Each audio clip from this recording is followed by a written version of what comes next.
दोस्तों, मैं रितेश कुमार उपाध्याय मेरे YouTube channel Ritesh LIC advisor में आपका हार्दिक स्वागत करता हूं। प्यारे साथियों, यदि आपने अपने बच्चे का बीमा किया हुआ है या फिर बचपन में आपका बीमा आपके घर वालों ने, आपके माता पिता ने कराया हुआ है, या आपने जो पॉलिसी ली हुई है उस पॉलिसी पर आपने कभी लोन लिया हुआ है, तो निश्चित रूप से यदि आपको यह जानकारी नहीं है तो हो सकता है कि पॉलिसी के डेथ क्लेम के समय आपको बड़ी समस्याओं का सामना करना पड़े। यह बहुत ही छोटी सी जानकारी है, लेकिन इतनी महत्वपूर्ण जानकारी है कि यदि आप इस जानकारी को इग्नोर करते हैं तो निश्चित रूप से यह आप बहुत बड़ी गलती करेंगे। तो दोस्तों, यदि आप यह जानना चाहते हैं कि यह किस तरह की गलतियां हैं जिसका जिक्र मैं कर रहा हूं, तो फिर मैं आपसे यही कहूंगा कि आप इस पूरी वीडियो को जरूर ध्यान से देखिएगा। दोस्तों, जीवन बीमा की पॉलिसी में डेथ क्लेम के समय किन किन चीजों का ध्यान देना चाहिए, जो जीवन बीमा के क्लेम हैं उनके लिए किन किन प्रक्रियाओं को अपनाना चाहिए, फॉर्म वगैरह कैसे भरा जाता है, वह कौन सी छोटी छोटी सी गलतियां हैं जिसकी वजह से डेथ क्लेम में प्रॉब्लम आती है,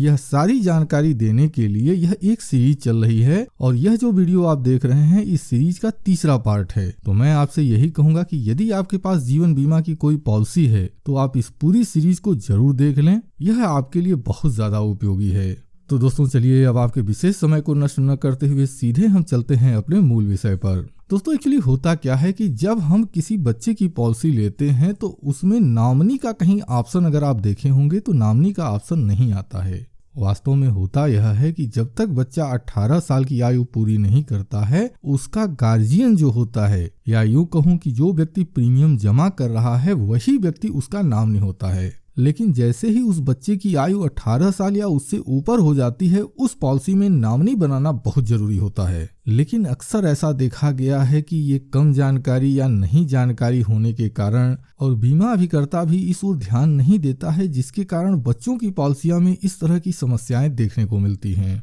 तो यदि आपने अपने बच्चे के लिए बीमा किया हुआ है या फिर आपके बचपन में आपके नाम से कोई पॉलिसी ली गई है और आपकी आयु 18 साल या उससे ऊपर हो चुकी है, तो फिर आपको अपने पॉलिसी में नॉमिनी जरूर बना देना चाहिए। आप पॉलिसी में नॉमिनी कैसे चेंज कर सकते हैं, इसकी जानकारी आज से बहुत समय पहले ही मैंने अपने चैनल पर डाल दी है। वैसे यदि आप चाहें तो उस वीडियो को देख सकते हैं या फिर आप अपने अभिकर्ता से भी बातचीत करके अपनी पॉलिसी में नॉमिनी को चेंज करा सकते हैं या नया नॉमिनी नियुक्त कर सकते हैं। अब दोस्तों, हम चलते हैं दूसरे विषय पर। यदि आपने जीवन बीमा की पॉलिसी पर लोन लिया है, अब वह लोन LIC से भी हो सकता है या आपने अपने पॉलिसी को किसी बैंक में गिरवी रखा और बैंक से लोन ले लिया, ऐसी कंडीशन में आपने अपने पॉलिसी में जिस किसी भी व्यक्ति को नॉमिनी बनाया होगा वह नॉमिनी उसी समय समाप्त हो जाता है। जिस समय आपकी पॉलिसी किसी बैंक में असाइन होती है या जहां कहीं से भी आपने लोन लिया हुआ है वहां पर अगर वह पॉलिसी असाइन हो चुकी है तो ऑटोमेटिकली आपकी पॉलिसी का जो नॉमिनी होता है वह बैंक हो जाता है। अब ऐसी कंडीशन में यदि डेथ क्लेम आता है तो डेथ क्लेम के बाद जो भुगतान होता है वह नॉमिनी को नहीं होता, वह बैंक को हो जाता है। अब यहाँ भी दो तरह की समस्याएं होती हैं। पहली समस्या तो यह है कि वह जो ग्राहक है या जो पॉलिसी धारक है उसको यह जानकारी नहीं है, और दूसरी समस्या यह होती है कि हमारा अभिकर्ता भी इस ओर शिथिल रहता है, वह अपने बीमा धारक को इस तरह की जानकारी नहीं देता है। अब हो सकता है कि उसको जानकारी हो न हो, लेकिन फिर भी इस जानकारी के न होने के कारण पॉलिसी का जो नॉमिनी है, आपने लोन पे कर दिया, उसका जितना ब्याज है सब कुछ पे कर दिया, लेकिन अपने पॉलिसी में आपने नॉमिनी चेंज नहीं किया है। ऐसी कंडीशन में यदि उस पॉलिसी में डेथ क्लेम आ जाता है तो उस डेथ क्लेम का भुगतान पाने में निश्चित रूप से आपको समस्या होगी। तो दोस्तों, यह दो छोटी छोटी लेकिन बहुत ही इंपॉर्टेंट जानकारी थी, तो मैंने इस जानकारी को अपने वीडियो के तीसरे पार्ट में रखा ताकि आपको यह जानकारी दी जा सके। तो यदि आपके पॉलिसी में इस तरह की समस्या है तो मैं आपसे कहूंगा कि तत्काल आप अपने अभिकर्ता से संपर्क करें, और यदि आप अभिकर्ता हैं तो फिर मैं आपसे यह कहूंगा कि आप अपने क्लाइंट बेस में आप देखिए क्या कोई क्लाइंट ऐसा है जिसने कभी पॉलिसी पर लोन लिया हुआ है। यदि ऐसा है तो आप अपने क्लाइंट को सजेस्ट कीजिए कि वह अपने पॉलिसी में नया नॉमिनी जरूर बना ले।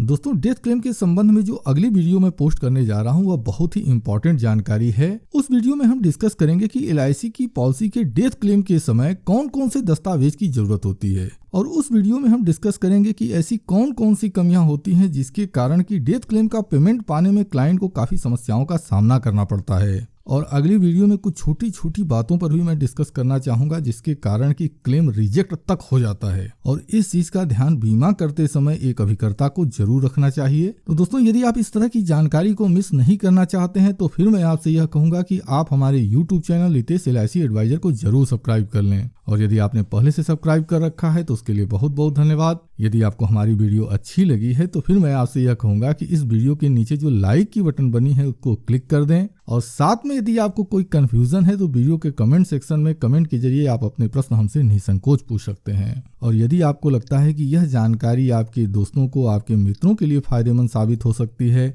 तो फिर मैं आपसे यह कहूंगा कि इस वीडियो के लिंक को अपने सोशल मीडिया अकाउंट पर जरूर शेयर कर दें। अब इसी के साथ मैं अपनी इस वीडियो को समाप्त करता हूं। आपने अपना कीमती समय दिया, इसके लिए मैं आपका दिल से आभारी हूं। धन्यवाद। Thank you very much.